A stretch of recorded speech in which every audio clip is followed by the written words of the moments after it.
الجو ده عايز حاجة كده تطري على القلب.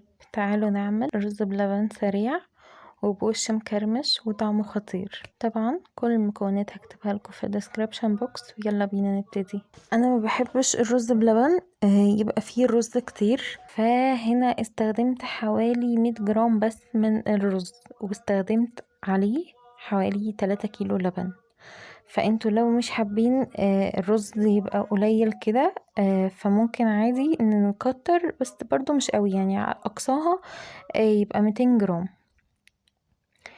عندي بقى 100 جرام الرز اللي انا غسلاهم كويس قوي، هحطهم عندي في حلة وانزل عليهم بحوالي لتر من المية على لبن. انا ما استخدمتش مية، بس انا يعني بحب استخدم مية ولبن. هنسيبهم بقى على نار هادية لغاية ما الرز يتشرب المية واللبن دي خالص خالص، ويبقى يعتبر مستوي لغاية ما يبقى بالشكل اللي قدامكم ده. وبعد كده هبدأ انزل باللبن بقى بتاعي اللي هو اللبن الحليب. هبدأ انزل بالتلاتة كيلو، بس هسيب شوية صغيرين كده زي ما انتوا شايفين. هنسيبهم على جنب ونقلب بقى الرز في اللبن لغاية ما يفك كده الرز خالص، ونسيبهم على النار حوالي 10 دقايق كده. وبعد كده نزود السكر والفانيلا، وهنسيبهم برضو على النار شوية مع بعض كده حوالي تلت ساعة مثلا. وهجيب بقى اللبن اللي انا كنت سايباه على جنب، هضيف عليها النشا كده واقلبها كويس قوي في اللبن.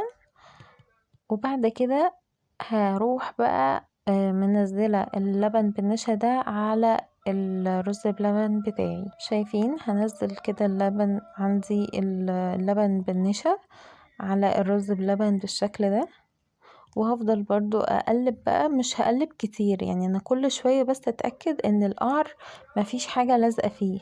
انا هحطه على نار هادية كده الى متوسطة، وهتأكد بس كل شوية ان الرز مفيش حاجة لازقة في القعر بتاع الحلة، وما قلبش كتير. يعني انا مثلا بس بتأكد ان مفيش حاجة لازقة وخلاص. هنسيبهم بقى لغاية ما القوام بتاعهم يتقل ويبقى بالشكل الخطير ده. وبعد كده هجيب بقى عندي الكوبايات بتاعتي، كوباية بواطة، ولو مفيش كوباية بواطة زي دي يبقى عادي كوبايات عادية، وبنغطيها بقى بستريتش راب. وهبدأ بقى أصب. أهم حاجة إن احنا أول ما نطفي على الرز بلبن نصب على طول وهو سخن. هخلص الكمية اهي كلها.